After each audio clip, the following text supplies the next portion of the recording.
योजनाओं के लिए घोषणा करना चाहता हूं। हमने तय किया है कि आने वाले 1 वर्ष में 1 करोड़ युवाओं को एआई स्किल के लिए ट्रेनिंग देने का हम काम करेंगे, ताकि हमारा देश का नौजवान एआई की दुनिया में भी नेतृत्व करने का सामर्थ्य तमाम नागरिकों और देशों को स्वाधीनता के प्रति आंदोलन के लिए प्रेरित किया।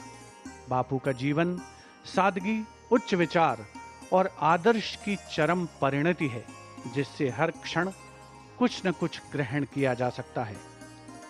राजघाट प्रतीक है संपूर्ण देशवासियों और समस्त राष्ट्र की भावनाओं का।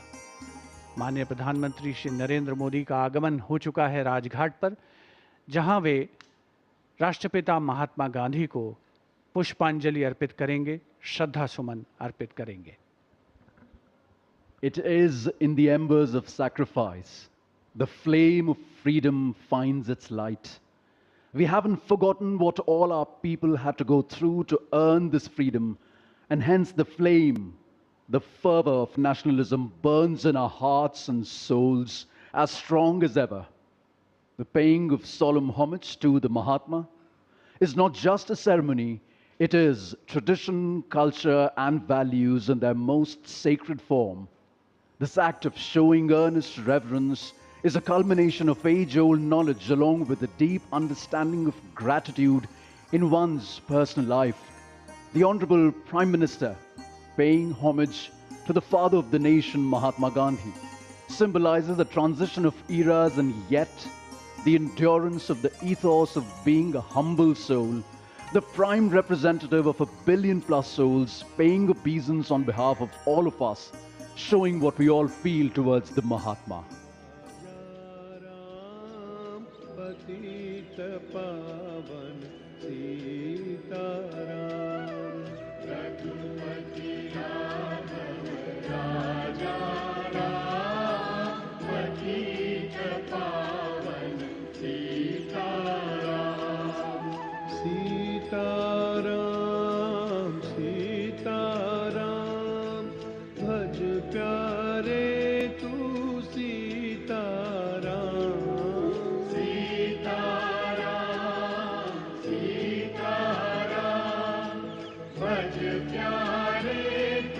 As Prime Minister walks around Bapu's Samadhi, it is more than a gesture of remembrance.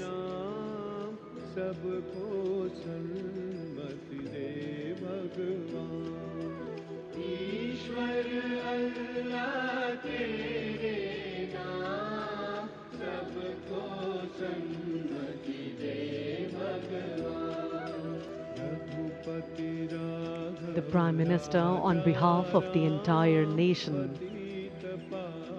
took a pledge to walk the path Bapu showed us, to uphold the truth Bapu lived by, to carry forward the peace Bapu believed in, and to build the India he dreamed of. For the journey may be long, the road may be challenging, and the world may test our resolve, but Mahatma Gandhi's message continues to guide us. Walk with truth, walk with courage.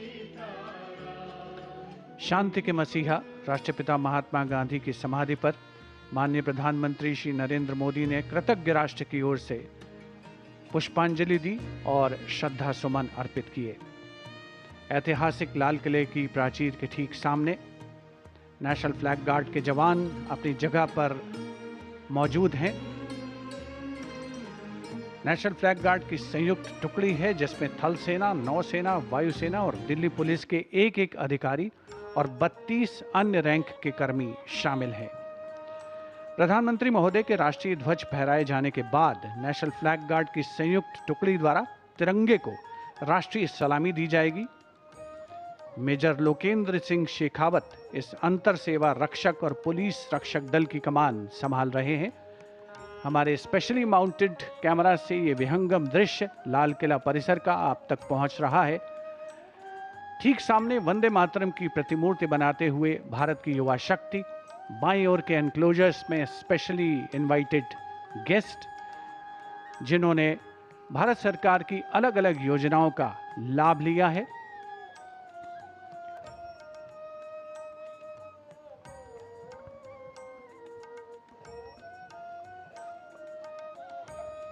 And the Indian Air Force there preparing for a stupendous flypast with Mi-17 helicopters commemorating the historic Independence Day and the 150 years of the national song Vande Mataram. Preparations all done, contingents ready of the Guard of Honor as well as the National Flag Guard. And here at the Red Fort, you can really feel the excitement building. The venue is filling up, and what a wonderful sight it is to see people from so many different parts of the country coming together for this special morning. We can see the colors of India all around us. Bright uniforms, colorful turbans, traditional attire, uniforms, and of course, the tricolour waving proudly among the crowd. There are people who have travelled from different states, from cities and villages, from different professions and different walks of life. And just look at these beaming faces. There is excitement, pride among the elders, and a wonderful sense of anticipation everywhere you look. Commanded by Lieutenant Colonel Arjun Singh.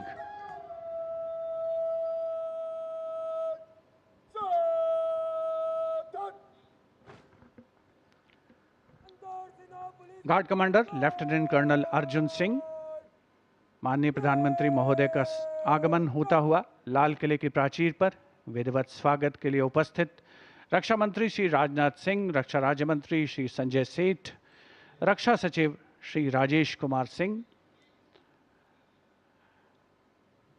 Guard of honour में थल सेना दस्ते की कमान संभाली है major Aditya Sharma ने, नौसेना दस्ते की कमान लेफ्टिनेंट कमांडर नीलम राणा और वायुसेना दस्ते की कमान स्क्वाड्रन लीडर विपिन कुमार संभाल रहे हैं।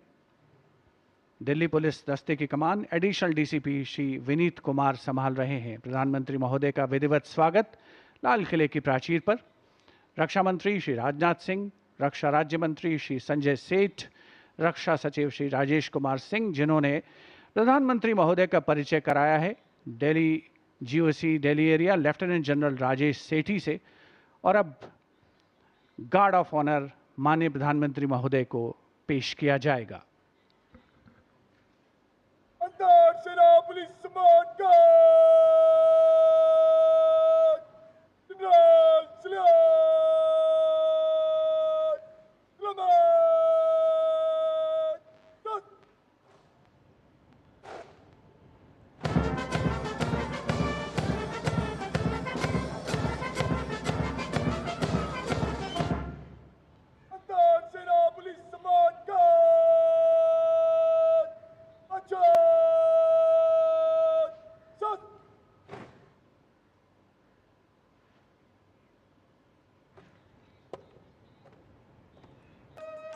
For a few hours today, all these different journeys have brought everyone at the same place, the future. Until that historic moment arrives, the audience remains immersed in an atmosphere of pride, hope, and unity. Conversations soften, cameras capture memorable moments, and every passing minute adds to the growing excitement. Today, we celebrate not merely the anniversary of our independence, but the enduring spirit of a nation that continues to rise with confidence, determination, and collective strength. This is India, diverse in language, culture, traditions, and faith, yet united by one identity, one constitution, one tricolor, and one shared dream. Vande Mataram, one nation, one celebration.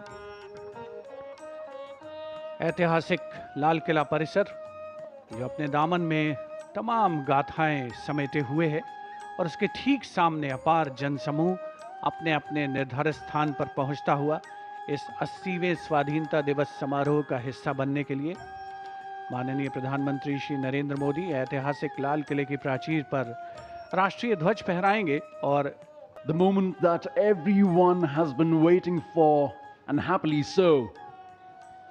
The moment the Prime Minister will reach the central dais of the ramparts, the prime representative of 1 billion plus souls, where he shall hoist the national flag. लाल किले के सामने का इलाका सर्वधर्म संभाव का परिचायक है, जहां पर श्री दिगंबर जैन लाल जी मंदिर है, साथ में उसके दाहिनी ओर प्राचीन गौरी शंकर मंदिर है और लाल किले के बाईं ओर भोजला पहाड़ी पर लाल पत्थर से बनी ऐतिहासिक जामा मस्जिद अपने विशिष्ट स्थापत्य कला के लिए मशहूर भारत की गंगा जमुनी संस्कृति की परिचायक। यहीं पर सीसगंज गुरुद्वारा भी है और बैप्टिस्ट चर्च भी है, जो सही अर्थों में भारत की सर्वधर्म संभाव की भावना का संप्रेषण करता हुआ नजर आता है। And we now approach the high point of the celebration, the unfurling of the national flag and the address to the nation, recognizing that citizens are the true driving engine of our democracy. This address will spotlight our national progress while charting a future defined by inclusion, equity, and opportunity.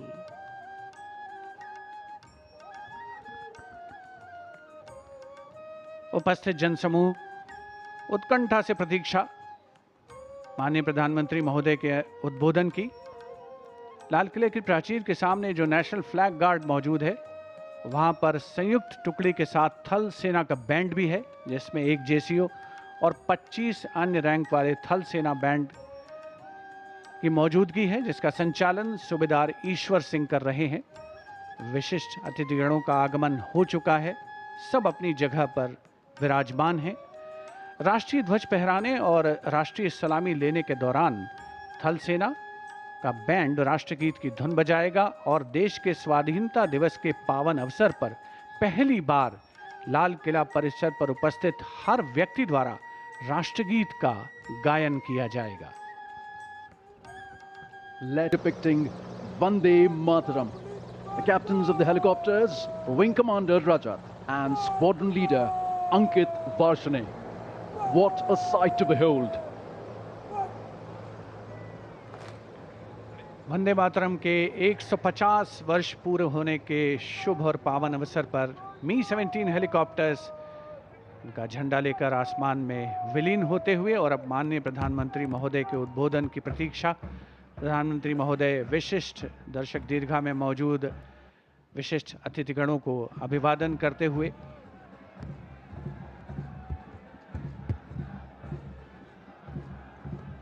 flower petals coming onto the ground like blessings from all our freedom fighters, from all our elders. Shri Bankim Chand Chatterjee's song Vande Mataram, which still unites, still reverberates in our hearts, still ignites the hearts with patriotism. Contingents of the military band and the tri-services along with the Delhi police now marching smartly from the front of the ramparts towards the right of the ramparts of the Red Fort.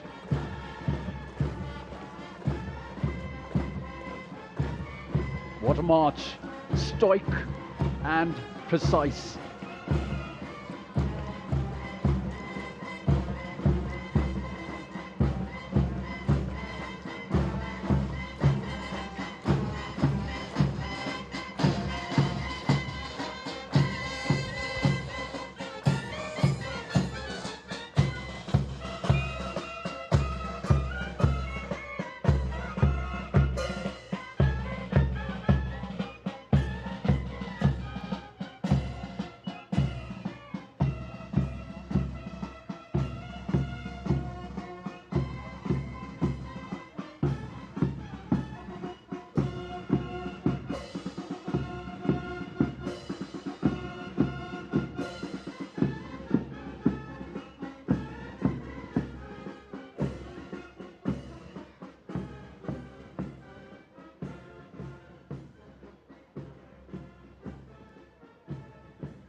मेरे प्यारे देशवासियों,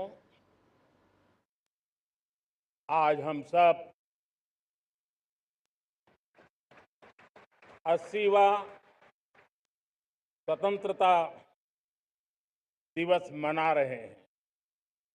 आज हर दिलों की धड़कन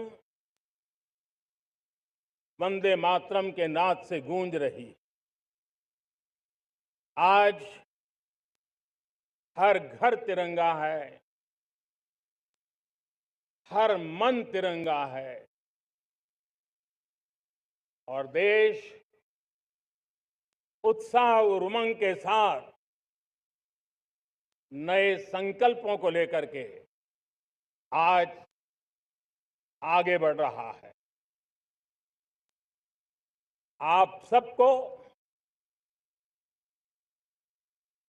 स्वतंत्रता दिवस जवानों के लिए घोषणा करना चाहता हूं। हमने तय किया है कि आने वाले 1 वर्ष में 1 करोड़ युवाओं को एआई स्किल के लिए ट्रेनिंग देने का हम काम करेंगे, ताकि हमारा देश का नौजवान एआई की दुनिया में भी नेतृत्व करने का सामर्थ्य। मेरे साथियों, बायो इकोनॉमी एक नया क्षेत्र है। एक समय था 2014 के पहले सिर्फ 60,000 करोड़ रुपए का बायो इकोनॉमी का काम होता था। मेरे देश के नौजवान, आपने क्या कमाल कर दिया है। देखिए, नीतियां जब सही होती है, लक्ष्य जब साफ होता है, तो मेरे देश के नौजवान कैसा करके थे। बायो इकोनॉमी में देश की युवा शक्ति ने सामर्थ्य दिखाया है। 2014 के पहले जो 60,000 करोड़ का कारोबार था, आज वो कारोबार बायो इकोनॉमी 20 लाख करोड़ पहुंच चुकी है। दोस्तों,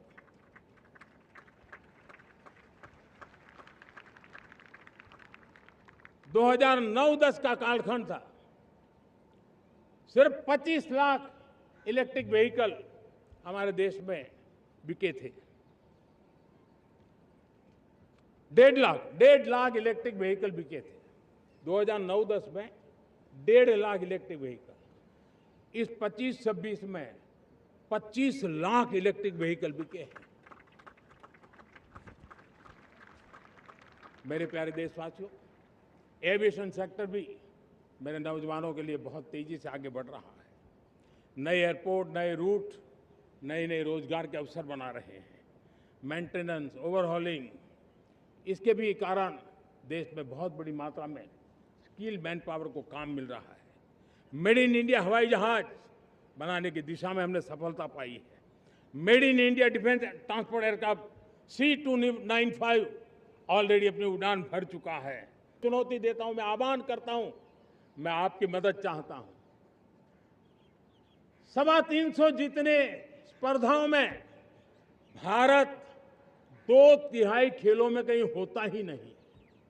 हमारी मौजूदगी नहीं होती, हम क्वालिफाई नहीं होते हैं। हमने तय किया है कि 2036 में जो ओलंपिक होगा, हम चाहते हैं कि वो भारत में हो, लेकिन 2036 में जिन विधाओं में आज भारत खेलता नहीं है, जिन विधाओं में भारत क्वालिफाई नहीं करता है, जिन स्पर्धाओं में भारत ने छोड़ के रखा है, 3/4 हिस्सा हमारे इंतजार कर रहा है। भारत उस पर बल देगा और इसके लिए हम टैलेंट हंट का एक अभियान भी चलाना चाहते हैं। हमें अगर 2036 के लिए खिलाड़ी चाहिए, तो आज जो 5 साल, 10 साल, 15 साल की उम्र के नौजवान हैं, बेटे हैं, उनके तरफ ध्यान देना होगा, उन बेटियों पर ध्यान देना होगा। और इसलिए 5 से 15 उम्र के बच्चों में खेल प्रतिभा ढूंढने के लिए गांव-गांव, शहर-शहर, स्कूल-स्कूल एक टैलेंट हंट का अभियान चलाया जाएगा। बच्चों की प्रतिभा को देखा जाएगा और फिर उनको स्पेशल ट्रेनिंग दे करके देश के लिए खेलने वाले अच्छे खिलाड़ी बनाए जाएंगे। मेरे प्यारे युवा, देश के सामने, देश के नौजवानों के सामने नशा एक बहुत बड़ा संकट बनता जा रहा है। नशा मुक्त भारत, ये हम सबका सामूहिक दायित्व होना चाहिए। हमारे उज्जवल भविष्य के लिए हमारी भारत, पिछले दिनों माय भारत के वॉलंटियर्स ने, देश के एनजीओ ने देश के सामाजिक सांस्कृतिक संगठनों ने, देश के आध्यात्मिक पुरुषों ने मिलकर के नशा मुक्त भारत का 100 सप्ताह का एक कार्यक्रम तय किया है। 100 सप्ताह तक एक अभियान चलने वाला है। मैं हर परिवार को कहना चाहता हूं कि आप भी इस अभियान का हिस्सा बने, आप इसके साथ जुड़िए और देश के नशा मुक्त भारत के सपने को पूरा करने के लिए आप आगे आइए। मेरे प्यारे देशवासियों, 21वीं सदी में दशकों पुरानी जो चुनौतियां हैं, उन चुनौतियों को खत्म करना बहुत अनिवार्य है।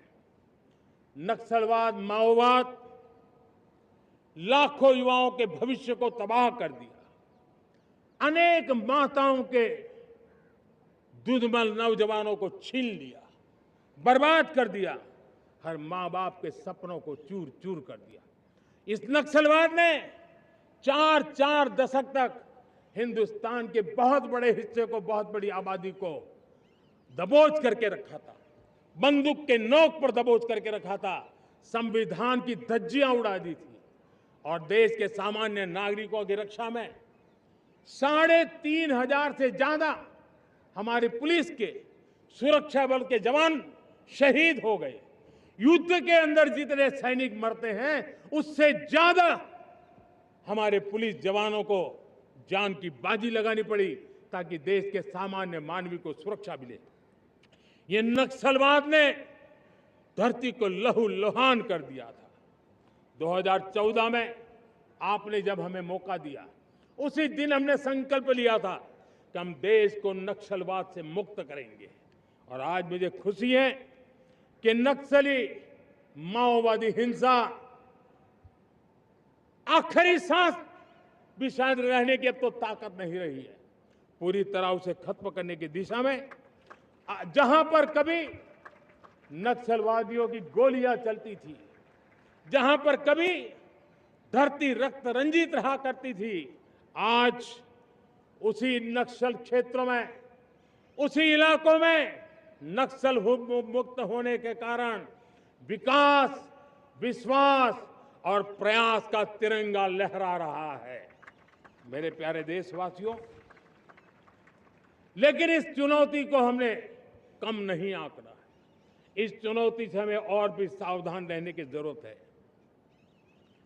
वर्षों तक देश की सत्ता में माओवादी सोच के लोग गलियारों में अपनी जगह बना करके बैठे थे।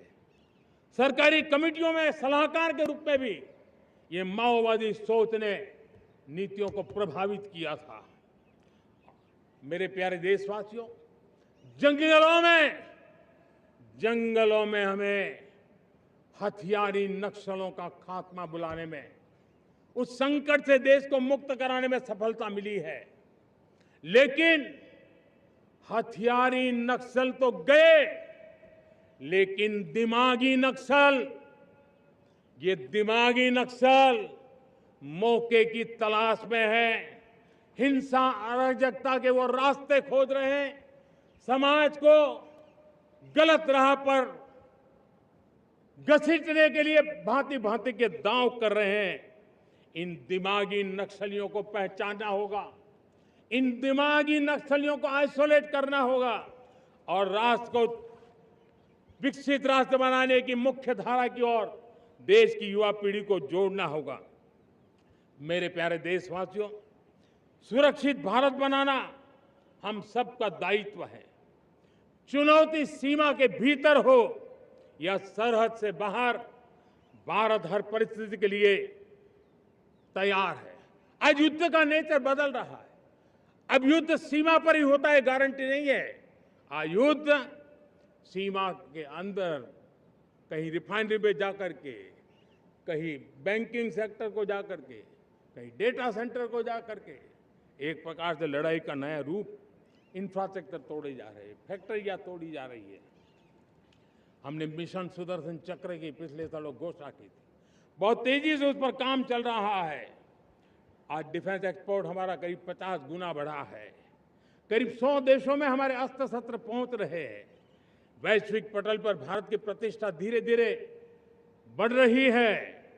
बदलते हुए समय में